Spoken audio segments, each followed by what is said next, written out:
Welcome to Flipstoration, a podcast dedicated to the stories of those who strip, sand, finish, and repeat.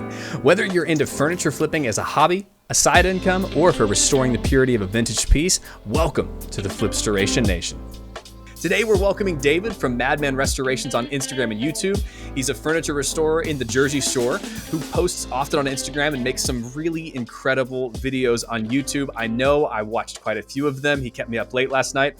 He cares deeply for the background and history of pieces, and he specializes in mid-century furniture restoration. David, welcome to the show, man.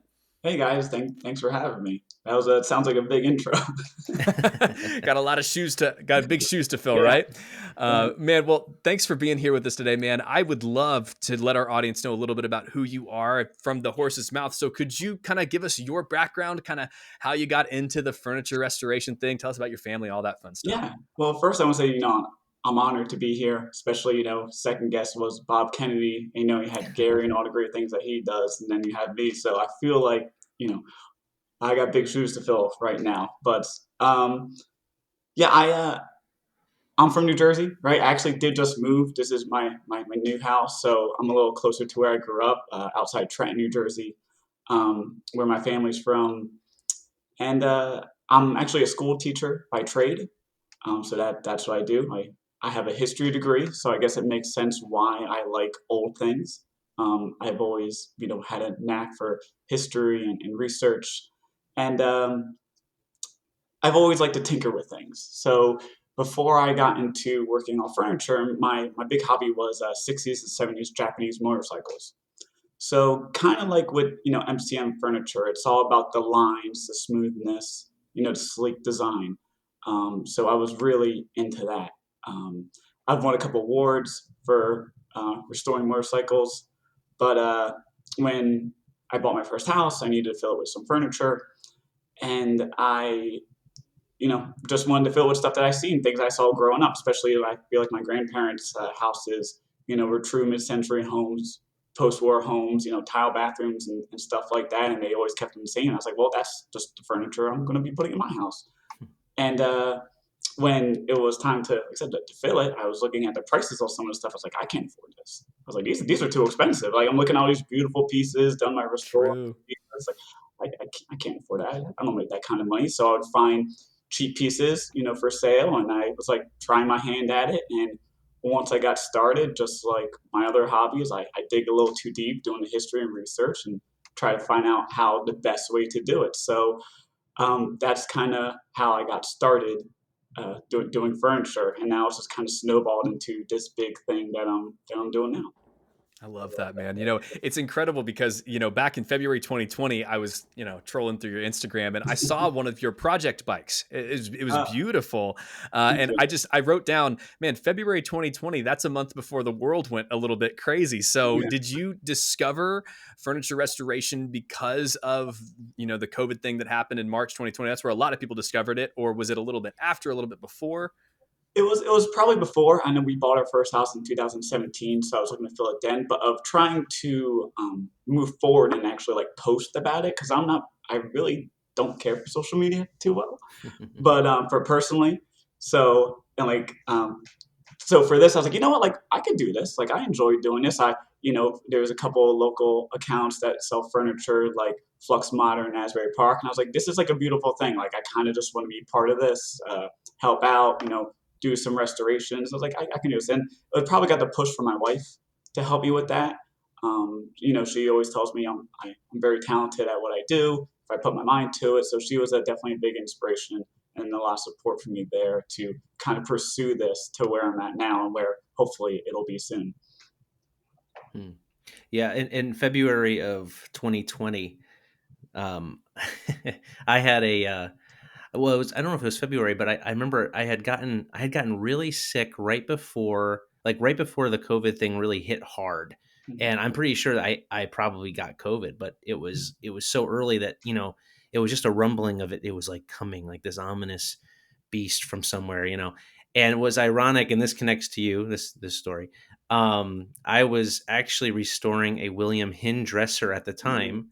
And yeah, it's so funny because one of your videos is about the Clausen dresser and how they're often confused and everything. But I remember I was doing it for a reseller who it needed to ship out like at a certain time, certain date, and I had got COVID or whatever it was, and I was literally finishing that dresser with 103-degree fever, and just like literally, there was a couch at our studio, and I would put on a coat of lacquer, go and pass out, and wake up and put. I mean, I was there till Uh, 9, 10 o'clock at night, just trying to get this thing done, mm, hallucinating.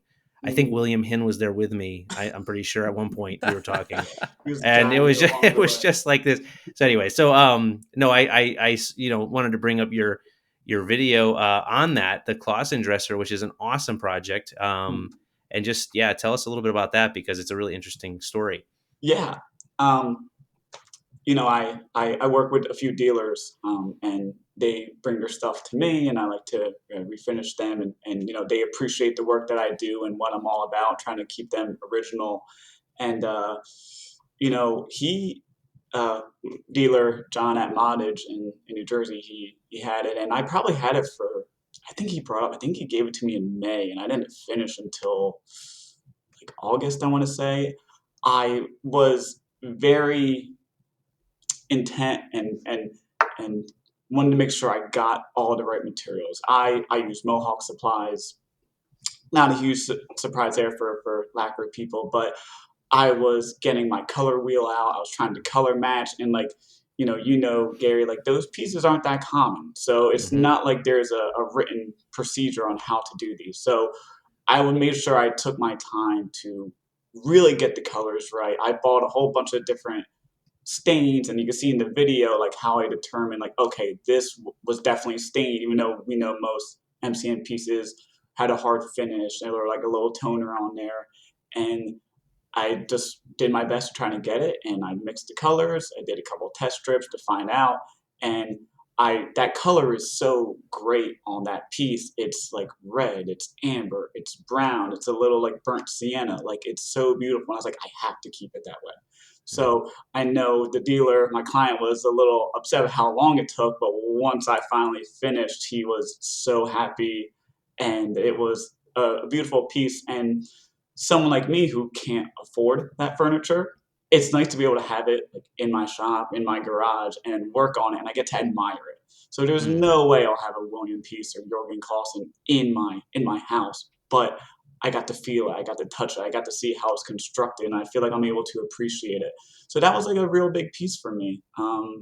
And I'm glad I feel like I did it justice, which is the most important thing for me when I refinish, because it really is a passion project.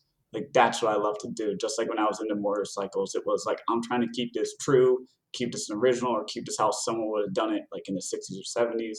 So that was big for me. Yeah, it was interesting because when I watched your video, I've never worked on a Clausen dresser. I just worked on Mm-hmm. the Hin, Mm-hmm. and you pointed out that the Clausen is almost a better piece, and the Mm-hmm. finished back and all this, Mm-hmm. and I was really interested by that. It was cool to see the comparison because you see online they're often confused, so it was neat to see them knowing what I saw on the one I worked on and then seeing what you were working on. It was cool to see the difference, like the color difference. Obviously, the most obvious difference is the grain pattern on the Mm-hmm. fronts, vertical versus horizontal, but just the finished back was really beautiful on that the one that you did there. So yeah, and you did a great job. It was like the attention to detail. It's one of those things that there's like a mystique to restoration. Sometimes people think it's half sorcery. It's Mm-hmm. like Oh yeah. but really it's just honoring, especially when you're a purist. Like you and I tend to do projects that are more Mm-hmm. purist style, where you're trying to honor what the piece was and should be. It does take time, and if you give it the care, there's not as much sorcery involved. It's really just attention to detail and care. Yeah, and what's great is being able to talk to people like in the community. Like I talked to you about that piece. I talked to Hobbs Modern in San Diego about the piece. So I'm literally talking to people on both coasts of the United States, trying to pick your brains how this was done Yeah. and everything. So it's really nice to be able to talk to people that have done this, but everyone does things slightly different. Like so I felt like I was able to take that information, use my best judgment from my own research and my own experience, and put the best foot forward. And like I said, I'm really happy how it turned out, and I don't feel like I do it by myself. Like I said, there's people to talk to, pick their brains Yeah. on how to do everything. So, I mean, I'll take credit for it, but said there are people I do talk to, because we're all kind of want the same thing. Yeah.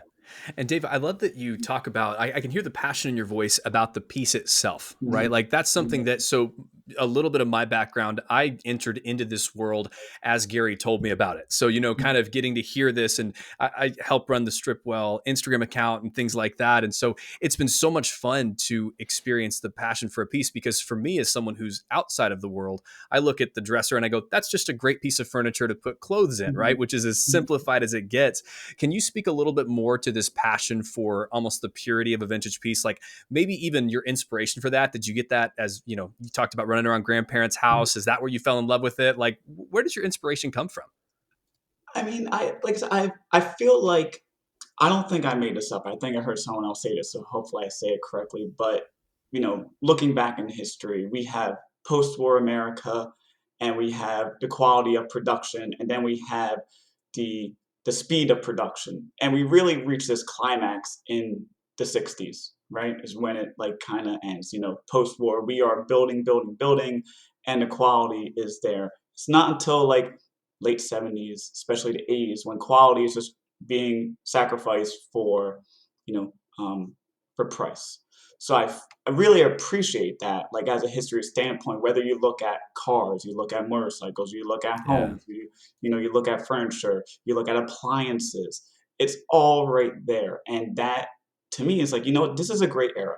This is a great era of America, Americana, all this stuff is truly American. Because in my opinion, everything else, not everything, but a lot of things after that are really just throwaway.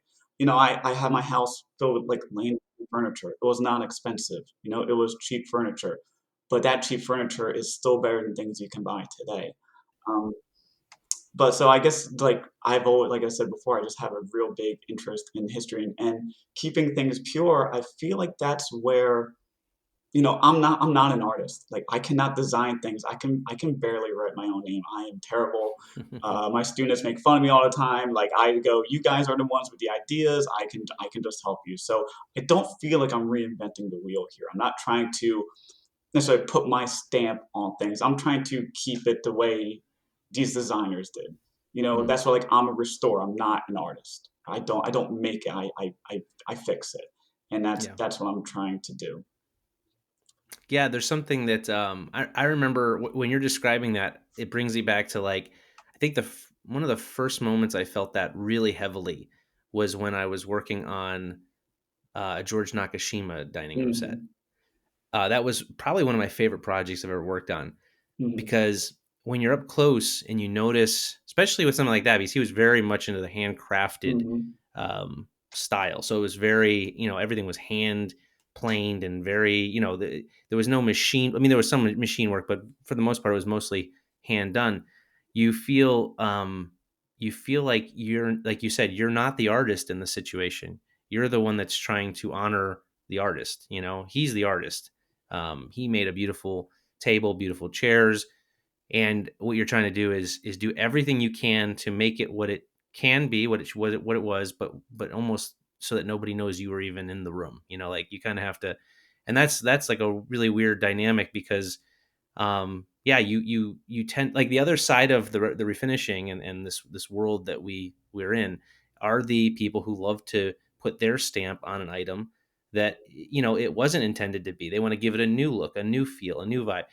But there's something about really striving to just honor the artist and realize that in some cases, in places in life, you can be the artist. Other times you kind of have to step back and say, I'm here to sort of preserve the story, not change it you know Yeah, absolutely. And it's funny when I was talking to my wife last night, she's like, "Well, what like is your goal? Like, what would a dream goal be?" And she helped me, flush it out. And I would love to have a piece be in a museum or have a piece where someone was looking at and thought it just came straight from the factory.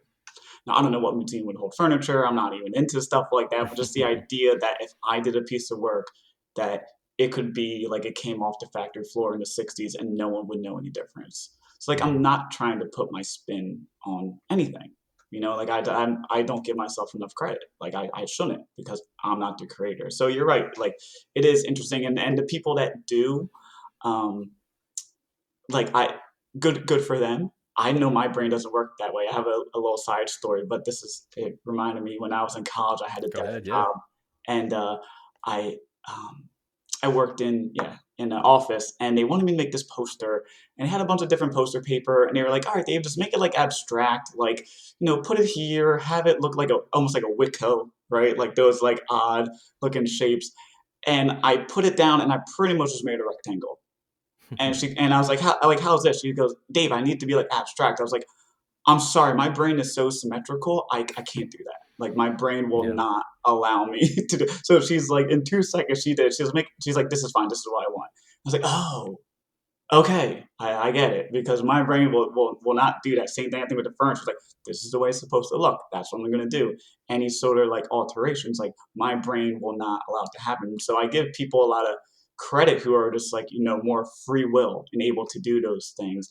It's got to be liberating because for me, I do feel like I'm kind of stuck on trying to you know fit inside these parameters. Well, it's a lot like actually, when I think about music, because I'm a musician as well, and Mhm, I think about how like there's people who play in an orchestra mhm, and they're handed the music and they're saying, "This is what you're playing." mhm, To make the right sound, this is what you're playing. But then there's guys in a band and they can do whatever they want. They mhm. can, just jam out and nobody, they don't care. It's just that this is our expression. So it's just you are an artist. I mean, to correct you on that, I mean, you are an artist in the sense that you're there's an art in doing it the way you're doing it. Mhm.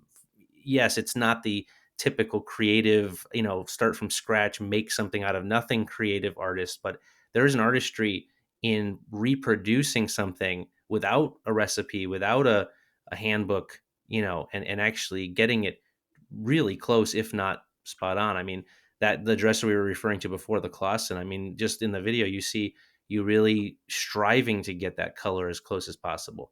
And obviously, you know, you can only do so much because there's elements involved that aren't just the color. There's aging and there's time and there's all these different, but you got so close and again, it just honored the piece as it should be. So, Thank great you, job on and that one. thank you. I appreciate it. So that's my goal. It makes me feel good, and I want other people to appreciate that too. And I think that's you know why I do what I do. I love that, man. I love that. Well, I do want to continue to talk about your YouTube channel because you restored a piece. It was, I believe it was a Jorgen Clausen, but it said it was like an $8,000, $12,000 dresser. And I was like, I have to watch this. I'm so excited.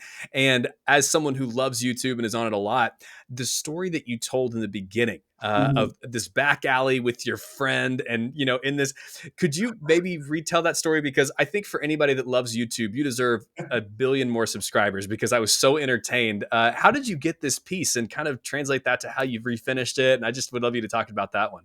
Yeah, so I had nothing to do with it. It was John at Moddage, a dealer I work with, and he's very passionate about mid-century modern furniture too. Like he's all about the hunt.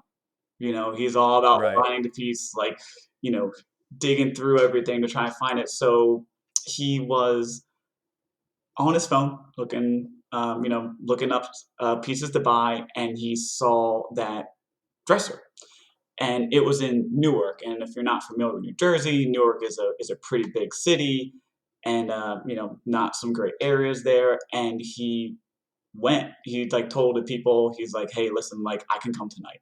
And I think it was like around 10 o'clock at night, and he shows up to this address, and he said it was like an apartment building, and there was a bunch of dudes outside 10 o'clock at night.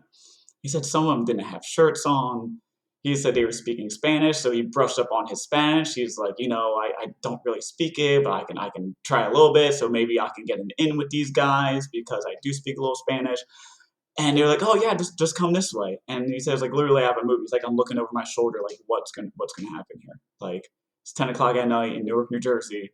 Like, all these dudes outside. I don't know where I am. This is definitely kind of sketchy. And he said, and then he just went. I guess they took it out of the apartment or that they were in, and they had it down there in the alley. And he was like, "Oh my god, like this is the real deal." So he got it, grabbed it, and left. And he said they were using it in their kitchen as like a buffet. So clearly the people didn't know what they had, but that that hunt, like that's what's all about. Like I can't make that up.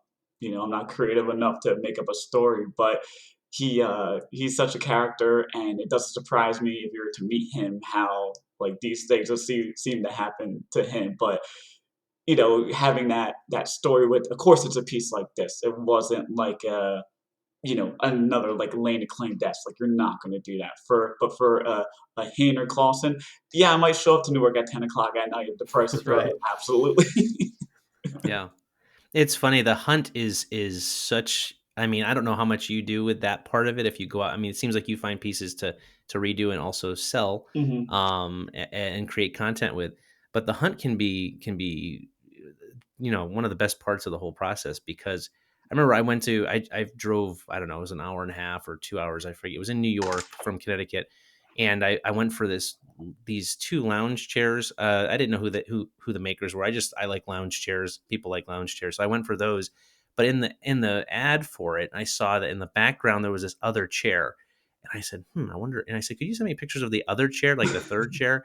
And that chair ended up being the hunting chair, which I also posted on Instagram and everything else. It was a hunting chair. It had the leather insert. It was I'm drawing a blank on the maker now, but it was this really rare special chair that, like, I was looking at one thing and then I show up and there's this other. I mean, that similar situation. You're just like, this piece is actually the winner. The other two are just regular. They're nothing really. They're just Yeah. a lounge chair, but this is like special. Someone bought it and shipped it to the Philippines. It's like so long gone now, but that piece was so special and it was such an amazing find. And that's like part of the fun of it, is sometimes the hunt. And often it sounds like, you work with dealers and I work with a lot of resellers and dealers. And so they get to do the hunting probably Hmm. more than we do, but to once in a while experience that, it's like a lot of fun. And to hear the stories, it's like, that's a big part of it. Yeah, I know it is kind of cool. I have a similar story. I think I was picking up a.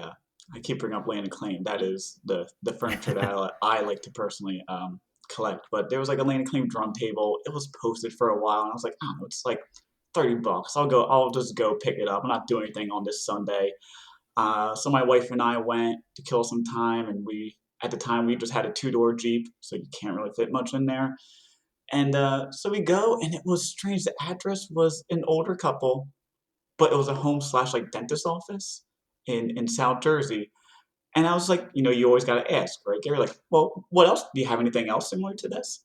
So they had like a round cocktail table that I did, but then I go inside the house, and it was like all this Danish furniture. Like they were big collectors of stuff, and they were like, people used to make fun of us in the '90s that we had this stuff, but now we're selling it all, blah blah blah.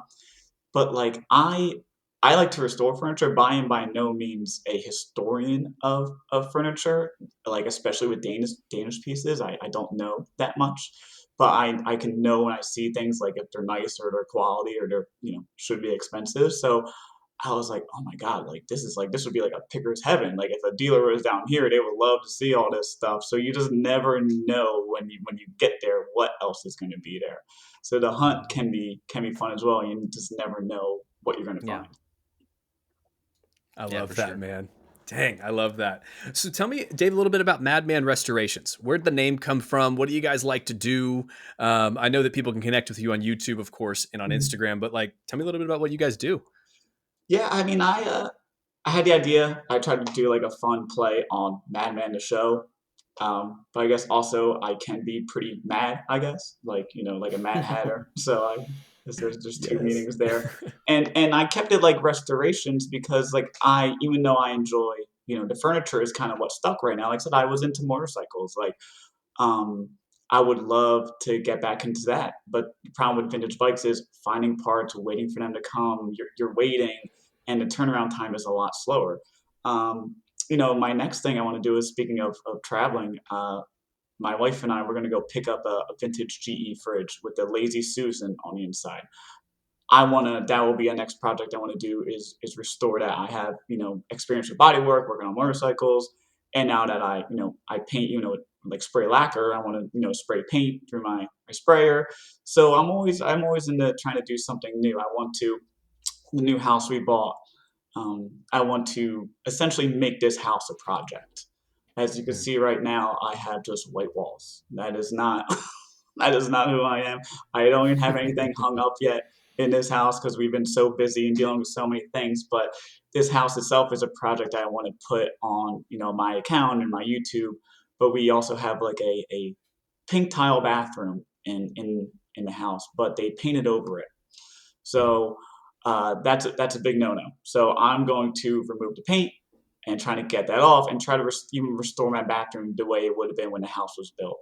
So I'm into more than just furniture. And some people they are that I come across, they love mid-century modern furniture, but they just everything else they have has to be new. I'm the opposite. I like everything to be vintage. Like I want my home to feel like you walked into you know a post-war home in America. So those are the things I want to kind of put on Madman.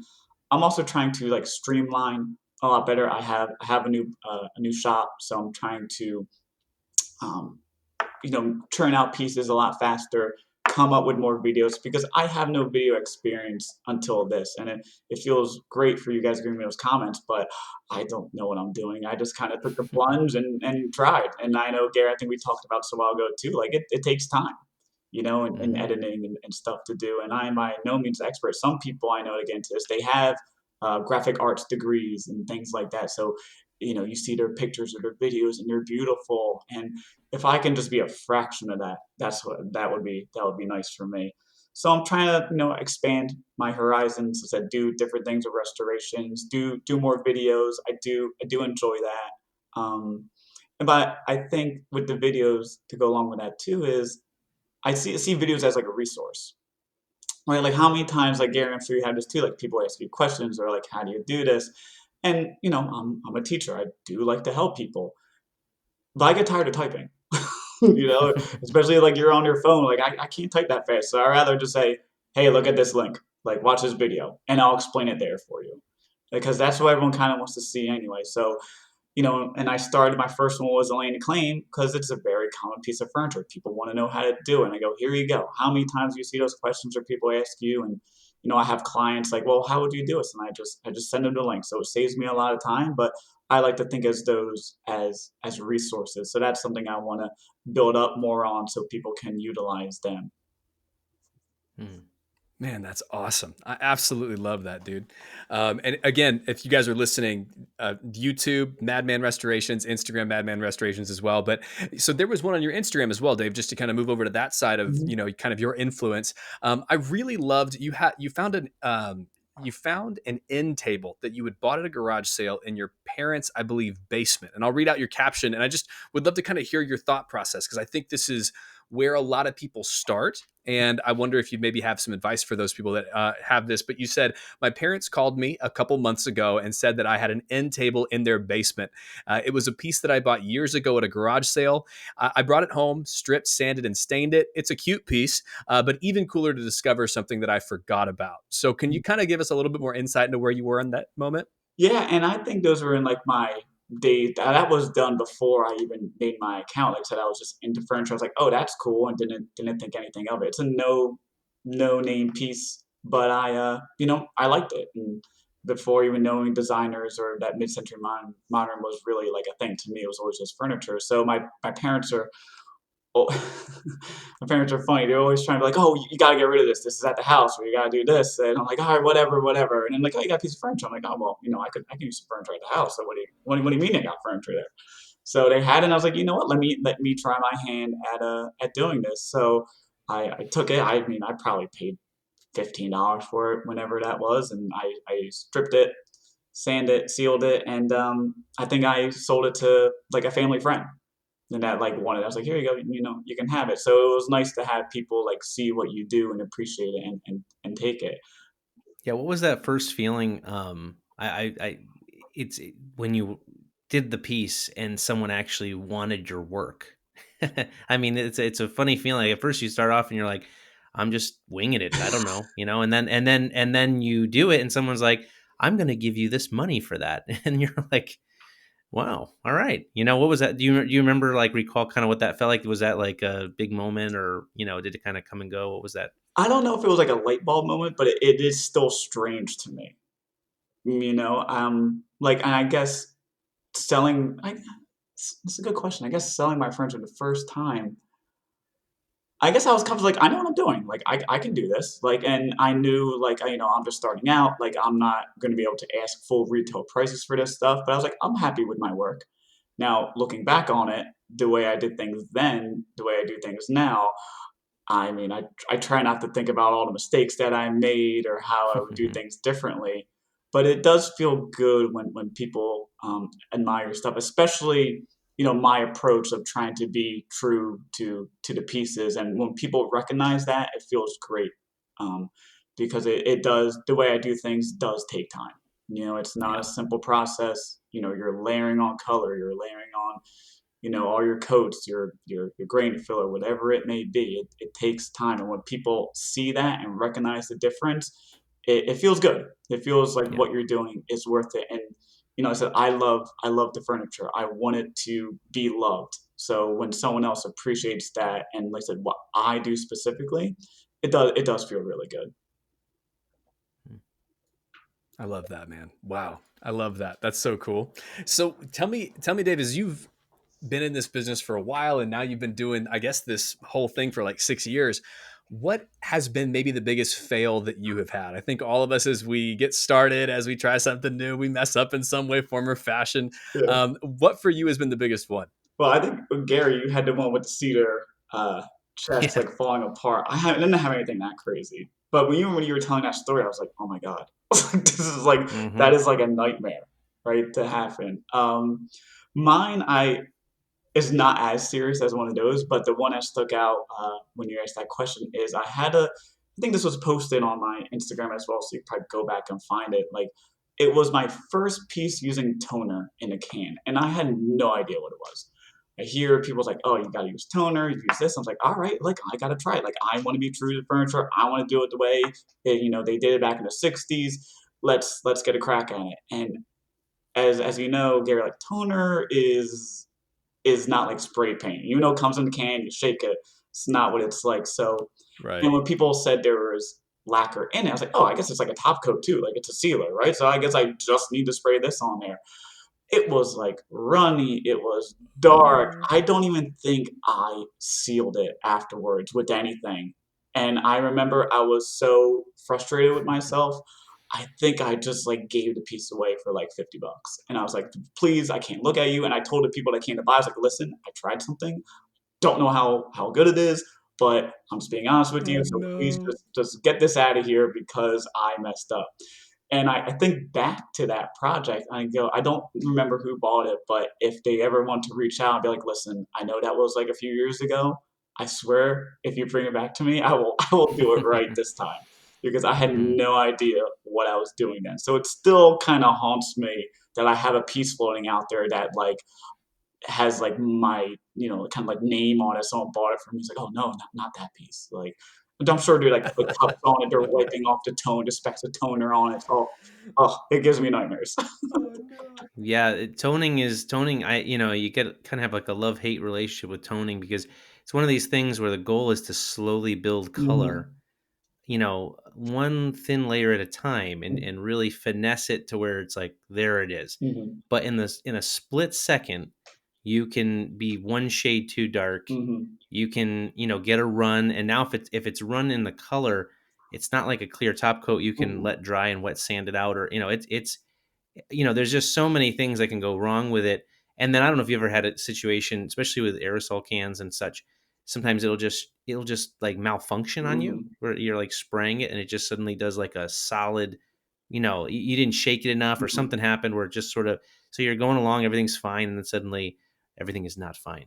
Everything is, it's a really, people think, oh, it's easy. Like you said, they really do think it's just paint, it's like you just put it on and but it's such a delicate process where slow and steady wins the race usually when it comes to toning. You kind of have to little by little just kind of build that color and yeah, just be cautious. But yeah, toning is an art form in some way too. It is. It is a learning curve, right? And especially like the tone finish toner, the non-transparent ones, like they will just block whatever you're putting on there. I love a dark walnut, like especially when I do my acclaim, I try to keep them nice and dark, but you could easily make them so dark where it's hiding everything, and that's not the point. So there is that, that balance you need to do.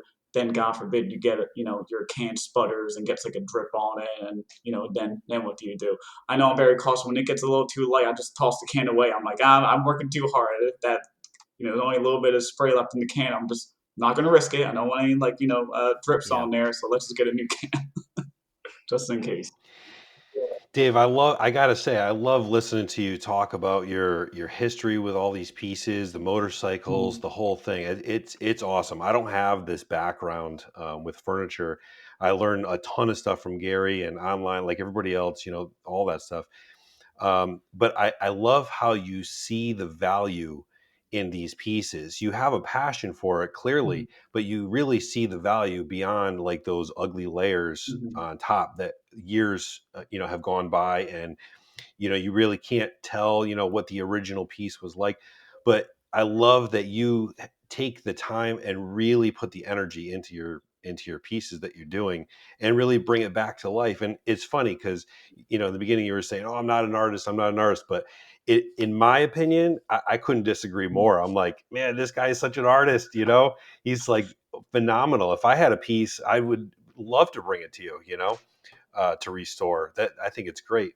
And then like the whole motorcycle thing, the 60s, 70s Japanese bikes and everything, and that's just, you have to have a real passion Mhm. in life and a real mindset, I think, to do these types of things. And I just want to say I applaud you for tackling it and going forward with it. And I guess what I'm wondering is, how was your learning curve? How did that go for you? Was it a short Hmm. learning curve? Was it long? What did that take for you? Well, I definitely explained my first time using toner, and thank you for those nice things. It's really nice. I don't really know what else to say, but thank you. But the learning curve, it's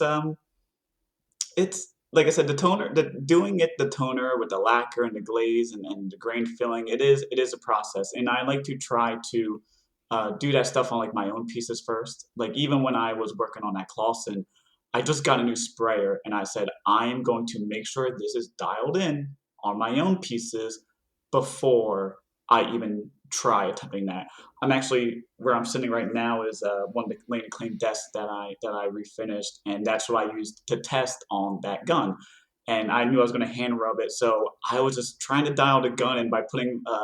I kid you not, I probably have like 20 layers of gloss lacquer on this thing because I knew I was going to hand rub it. I wanted to make sure the coats were even, that they were spraying right. Because if that was to happen on the Clausen, that was no good. So I do try to, if I do know I'm going to try something new, to do it on one of my own pieces first. Um, but I'm very very attention to detail to a fault, and I'm sure Gary knows this too. Like uh, I think like Bob said as well. Like we strive for perfection, but we got to be realistic. That's not going to happen. Like I know every tiny flaw, whether it's important or not, on my pieces, and it will drive me crazy. But that's because I'm 3 inches staring at it for hours and hours and hours. Like I know where the dents are. I know where that tiny little scratches. I know right here on the finish where it's not smooth that I'm touching right now on the desk. It drives me crazy. I know it's there. Not a single other person will know that, but it's trying to iron out Mm. all those kinks on other pieces to get it right. So, when you learn or when you make a mistake, you try to realize like, okay, well, why did this happen? Why is this not smooth right here? Was I spraying too far away? Did it dry too fast? Like, what's the issue here? And try to learn from it because we all make mistakes. And as a teacher, like I tell my students, like we're all gonna make mistakes. That I want you to make mistakes, but what do you do once you make one? What are we going to learn from this? How are we going to move forward and make it better so this doesn't happen again? But with furniture, there's all these different techniques that have their own, set of learning curves too. So it is like an ongoing kind of lifelong learning process. And I think that's what kind of drives me to keep going because I am always striving for perfection. And, I felt like I kind of hit it with that Clausen piece. But, everything else I'm always trying to get perfect as well. So it's tough, but you got to be patient, and you got to learn and learn from your mistakes. Mm. Mm. Boom. That's some great advice, man. I love that. I It's love awesome. that. What do you think as got started? What's something that now that you have all the experience that you have, if you were looking back on when you've got your first piece, what would be something that you would say, I wish I knew this back then, that could maybe help some of our people get ahead? I mean, I think listening is really important, and I like to think I'm a good listener. But with the age of the internet, there's a lot of good information, but there's also seems like there's more bad information out there. So especially if like something sounds too good to be true, probably is. Like putting mayonnaise on your furniture may sound really easy. Don't do it. Don't do it. Right? That's it's not gonna help you. Right. But you'd be surprised how this information just stays out there. So, you got to use your critical thinking as well. Like, is a food product really going to help my friend? Just putting olive oil on my Danish table, is that a good idea? Let's take a step back. Use our critical thinking skills and try to figure that out. So, and learn from people and ask questions, right? Like I said, as a learner and even as a teacher, I'm always asking questions, always trying to collaborate to see what, a good option is. Like I talk to refinishers that do things totally different than I do things. Like I'm, use Mohawk products, I'm into solvent based stuff, but I know people that use water based stuff. And so we do things totally different, but I'm still trying to, pick their brain and how they do things and how, they get the colors or what would you do in this situation. So asking questions, being receptive is important. And ask people who you admire. Or like I admired the work that Gary did even on refinishing side before Stripwell, and especially people like Bob Kennedy. I owe a lot to him. I feel like I'm one of Bob's like disciples, right? Like I've learned a lot from him. He's a great resource. So learn, be patient, and listen are the few things I wish new refinishers would get into. And it's not going to happen overnight. Mm. So I look back to pieces I did before. I was like, oh, I know what I'm doing. And I look back like, oh no, I wish I never did that. I wish I had known. I love that, man. Wow, that's so good, man. Okay, well, Dave, what's next for Madman Restorations? Like, if you got your world dream, if it all comes true, what happens in the next 2 years? I mean, retire. No, I'm just kidding. Um, Same. yeah, right. No, like I said, I think things are moving slower now with in my personal life with everything going on and having a kid. So kind of reprioritizes everything. But the furniture thing and the Madman thing is something I really want to pursue. Like I said, I want to make this house something that mid-century people would love, whether it's my furniture, whether it's my kitchen, whether it's the bathroom. So that is something I want to put out there for everyone. I want to put more videos out there and show different techniques and things like that.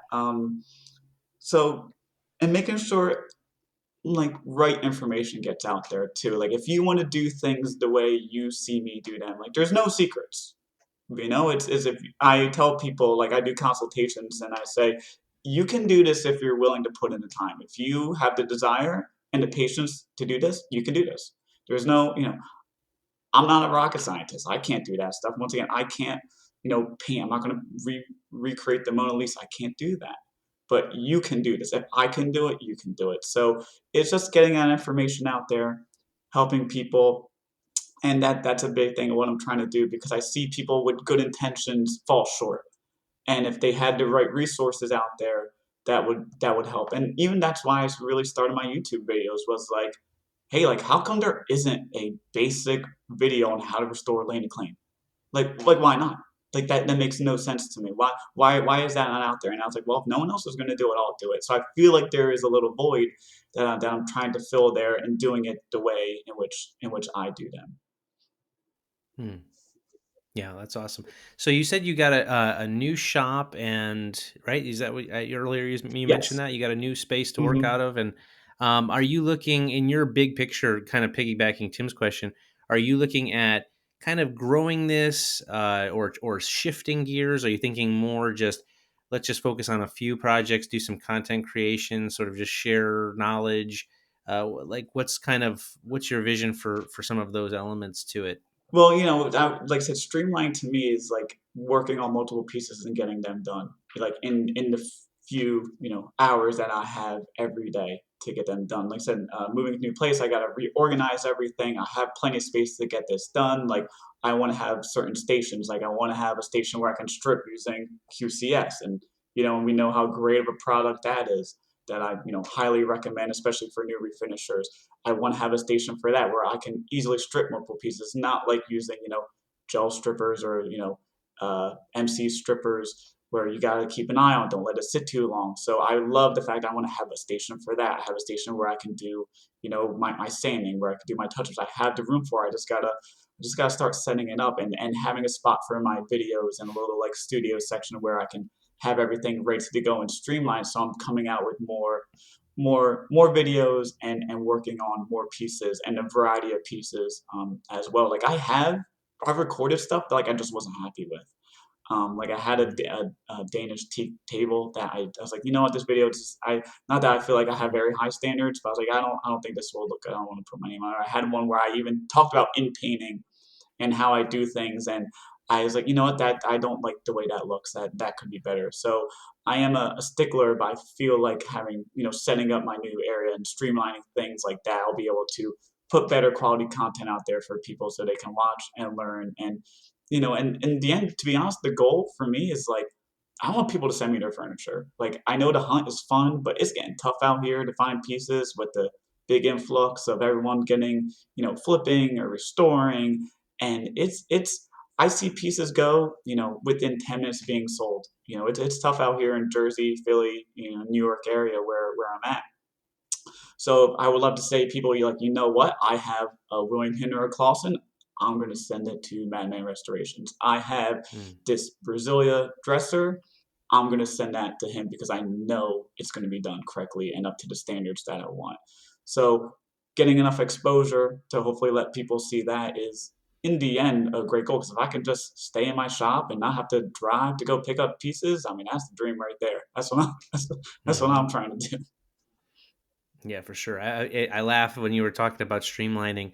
Nothing motivates you to streamline life more than having kids. It's just you realize that True. every when you don't have any kids, you're like, I've got all the time in the world. I could do this whenever I want. You have kids, suddenly you're like, I need to streamline everything. Yeah, like Everything needs to have. So I totally hear that. It changes things for sure. But it sounds like you got a great trajectory and a great plan. And definitely you're right. It's getting hard to find things out there. But there are people who are finding them and need someone who cares, and that's where it sounds like you fit right in there. yeah, like I'll give you a short story. I have someone who was messaging me last week about I forget what chair. Actually, I think it was Drexel Profile. I think they had a table and some chairs that they bought from a flipper, and then they're like they saw my account and they saw what I did and they're like, hey, do you think you could fix this? Like I bought this from a dealer, flipper, whoever, and they showed me the pictures and the product they told me and showed me the products that they use. And my first reaction was sorry. Was I'm sorry you have to buy this twice now. You had to pay for it from someone and now you're paying me to fix it for you. Because and that's where I'm saying I wish that right information would get out there because I would love for people to, as consumers be more knowledgeable as well, just like refinishers. Like consumers need to know this stuff or it's gonna kind of continue to stay that way. Like we should hold sellers to a higher standard. Um, and consumers need to be knowledgeable and ask questions. How was this? What did you do to refinish this? What techniques did you? What products did you use? Because if you hear someone say, "Oh, hey, I just I went to the big box store and I just slapped a poly stain on it on top of a lacquer finish," like stay away. That piece is going to flake off, and you're gonna have to pay for it again to refinish it.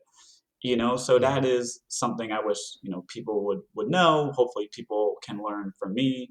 um, but that's something that I would like to see kind of happen. And I feel like there's some of us out there, but I wish there was more people trying to put out that good information out there for, like I said, consumers, because I'm a consumer too, right? Like I Mm. like to buy stuff, but I had people to say like, oh, I put this product on there, or I only ever use pledge on my furniture.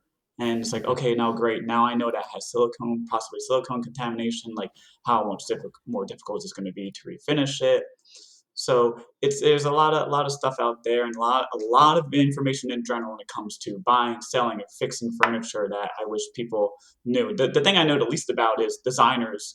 Like I said, I always ask my dealer friends, like, who is this? Or they'll tell me, like, they'll send me stuff. They're like, oh, can you believe this? I go, I don't know what that is. Like, they're like, oh, it's so and so and this and that. I'm like, okay. I mean, it looks okay to me. Like I Yeah. still fix it the same way. It's still, lacquer, toner, glaze, maybe a little stain, whatever it is. Like they expect me to be like impressed. I'm like, I don't know what that is. Like, like I like, Paul McCobb is a great example. And like I admire his furniture and I think his designs for time period are excellent. And then people be like, oh, like look at this Macabre and look at the price tag. I'm like, it's okay. And I'm like, I'm supposed to be like impressed by it. I'm like, no, it's still just furniture, guys. Like it's Yeah. still done like anything else. It's not like it's plated in 24 karat gold. No, it's not like it has like, Right. stitched with like handmade Italian leather and stuff like that. It's like, oh, it's just wood with lacquer on it. And there we go. So I know what I'm talking about right now. I'm Yeah. just ranting. No, I love it, dude. I love it. Yeah. That's great. That's It's great. perfect. Well, I mean, I love what you said there at the end, which is I wish there were more places where people could go to get information about this. Mhm. And that's where I would, it's shameless because I want to promote your stuff, which is really just Madman Restorations on YouTube, Madman Restorations on Instagram. Great places to get information. It's a great place to get inspiration and just to connect with you, Dave. So, man, that's awesome. Stripwell and QCS, like, I'm not just saying this because you guys are here, but I've literally picked up pieces to refinish them because I knew I had QCS to work on them. Like Gary, you're telling that story of showing up at people's houses. I literally saw in a post they were selling something else, and I saw that Kent Coffee Perspective nightstand that was painted that I did a video on. And I messaged the owner. I said they were local to me because I saw where they posted. I was like, hey, listen, like this is what I do. I will fix that for you. And I did it at like a super cheap price too because I just wanted to like put a content out there, show off QCS, and I knew it would be an easy refinish because of that. And I'm being re-veneered, so I probably didn't really make much money after that at the product. But I at least had a cool video and experience to show people. But the only reason I bought that was or not bought, but refinished was because of QCS. I did the same thing with Brasilia door fronts. Like I don't know how I would refinish a Brasilia with those arches without QCS. It makes my life so much easier. Like I strip Brasilia with like your regular gel strippers. I had to get my air compressor to try to blow it out of those creases under the arches because it was such a pain and it feels like you never get all of it. But with QCS, it's so easy to just wipe off, let it dry, and I'm good to go. I don't have to worry about anything. So, having the right tools is really important too. I still use gel strippers from time to time, but QCS is a great tool. Like I said, that if I didn't have, would make my life more difficult. Instead, there are certain projects I would not pick up if I didn't have QCS. So thank you guys and Gary for making that because it's making my life a hell of a lot easier. Well, that means a lot. That means a lot to hear because honestly, I mean, again, having spent years working with methylene chloride and Mhm. all of these things, which it's great, it's effective, but like, what's it really costing me, and what's it costing people Mhm. who work for me, and everything else. And so, when we started out to do QCS to create it, it was like I really hope to hear someday what you just said. I would hope that it expands what you can do. It makes you feel safer. Mhm. When I had kids, I suddenly viewed the whole process differently. I'm like, I want to be here to see my grandkids. I don't want to just, Mhm. put myself in the next 20 years, 30. I mean, I already had done this for 23 years. So I didn't want to put myself in like another 20 years of these chemicals and all this stuff. And what would that do? And ultimately, if my son ever wanted to get involved or daughter, it's like, I want to know that I'm doing something that's safe and it's effective. Also, it has to be effective. But to hear you say that means a lot to me. So I really do appreciate it because that's what we hope for sure. Yeah. And like I said, this community is I feel like a nice community, people trying to help out. And you got people like you, like I said, filling that void that we've all have had, but didn't realize it could get much better. I felt like we just kind of dealt with the way things were. Either you get MC, stripper, or you don't. And now we have a product that can really help everybody out. And not only does it work, because I mean, to me, that's the most important. And it does work. It is a learning curve, but it works. But the fact that it's safer is like to me the huge plus. I'm like, oh wow, like because I don't take all the greatest safety precautions. Maybe now that I have a kid, I will be a little more, uh, you know, structured on making sure I wear my respirator all the time. But it is really a great thing, and I'm just happy you came out, and you came out in this time too, where I'm really getting into it myself. Like, I'll be selfish and be like, yeah, thank you for coming out there now, because it's making my life a lot easier. I think you have one of the OG bottles too. I'm pretty sure. I do, Yeah, and you even save that. That's going to be an eBay item someday. I think. I yeah, don't know. that'll be one of my Maybe. pieces in the museum. Like I talked Yeah, about, right. which There's I don't the know which Madman one. I'll make sure Museum. I You're put gonna. that bottle on there. It's brought to you QCS with the green, label that's like Nice. Yeah. smearing off and all this.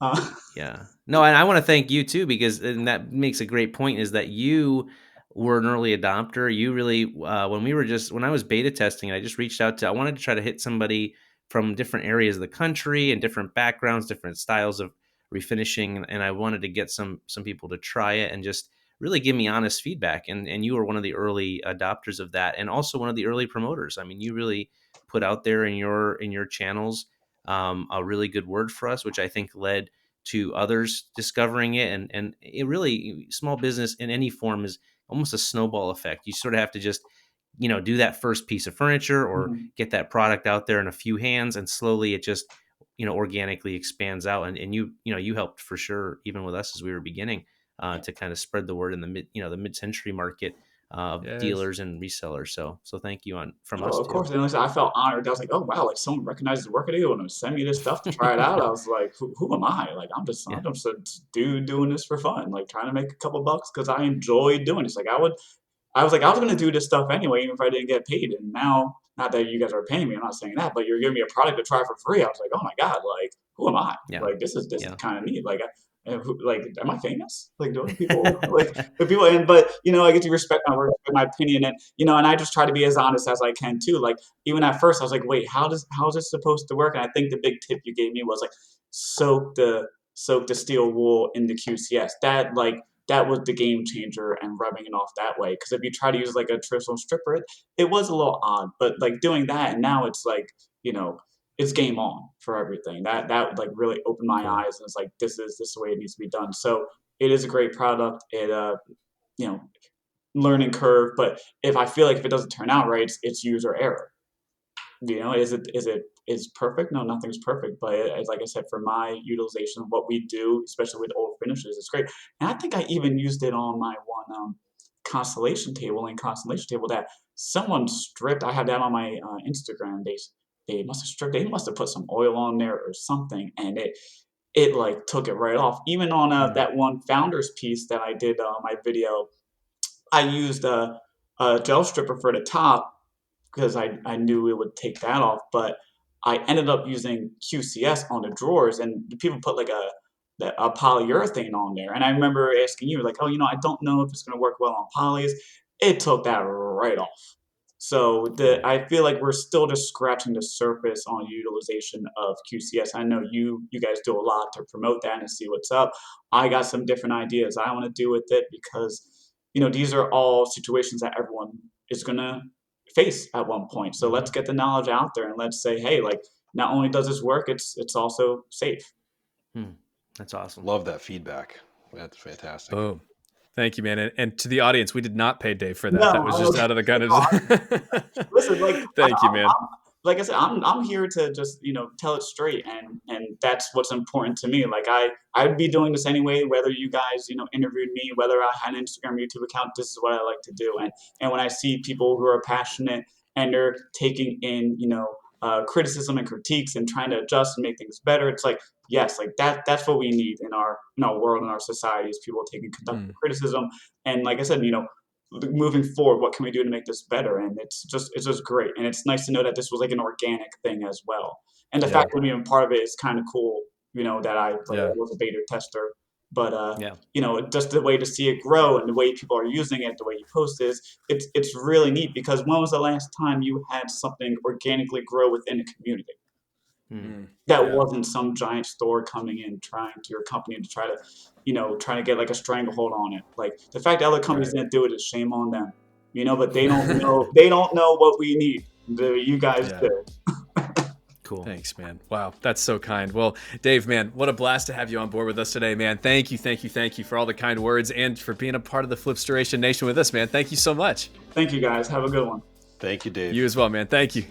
Well, friends, I wanted to say thank you so very much for joining us today on the Flipstoration Nation podcast. If you'd like to support us, you can do so by leaving us a rating if you're over on Apple Podcasts and by subscribing on any podcast platform that you're on so that you know exactly when the next episode drops. If you loved this episode, you can share it with a friend. That really helps us get the word about Flipstoration Nation out. This podcast is produced entirely by the Stripwell team. Here at Stripwell, our goal is to help every single restorer and flipper have a more quick, clean, and safe way to practice their passion, their work, and their side hustle. Our flagship product is called QCS, which stands for Quick, Clean, and Safe, and it's an entirely eco-friendly, no VOC, non-flammable vintage furniture stripper.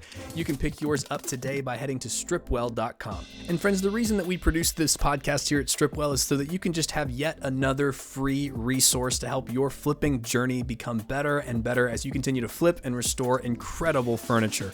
If we can do anything to help your flipping journey, please be sure to reach out to us on Instagram. We are at Stripwell, STRIPWELL, or you can find that in the podcast description down below. As always, friends, keep on flipping, and we will see you in the next one.